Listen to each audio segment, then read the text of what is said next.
Christmas আর new ইয়ারে তো সবাই পার্ক স্ট্রিট যেতে ভালোবাসে লাইটিংস দেখার জন্য। আমরাও ভালোবাসি, কিন্তু লাইটিং না, খাবার খেতে। ক্রিসমাসের দিন চলে গেছিলাম পিটার ক্যাটে দুপুর 12:30টায়। লাইনই দিতে হয়নি। Waiting for food. Waiting for কখন আসবে বিরিয়ানি।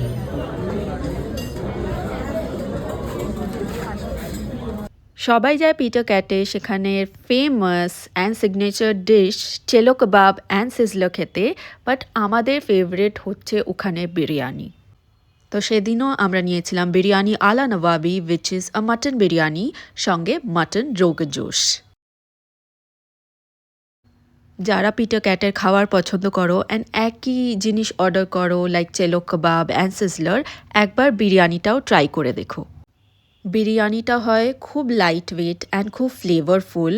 এই লাইট ওয়েট হওয়ার কারণে আমার বেশি ভালো লাগে। আমার খুব হেভি বিরিয়ানি খুব একটা পছন্দ নয়। অ্যান্ড এই যেই হাঁড়িতে যেটা সার্ভ করেছিল সেটা দুজনের জন্য একদম অ্যাডিকুয়েট। আর মাটন রোগন জোশ একদম পারফেক্ট ছিল বিরিয়ানির সঙ্গে।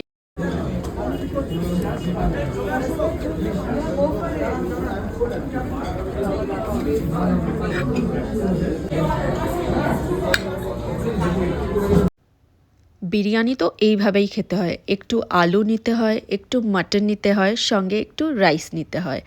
দেন এই স্পুনফুলটা একদম ফার্স্ট বাইট হওয়া উচিত। Total bliss. তোমরাও কারা এভাবে ফার্স্ট বাইট নাও, let me know. Best part হচ্ছে বিরিয়ানি অ্যান্ড রোগন জোশের মাটনটা ছিল এত সফট, পুরো মুখে মেল্ট করে যাচ্ছিল।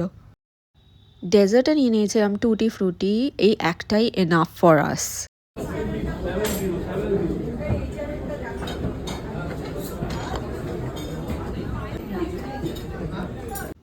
টুটি ফ্রুটি আইসক্রিম যেরকম হয়, ফ্রুটস দিয়ে, ওপরে ভ্যানিলা আইসক্রিম, নিচে ছিল স্ট্রবেরি আইসক্রিম, একটু কিছু সিরাপও দেওয়া ছিল, অ্যান্ড সঙ্গে একটা ওয়েফার।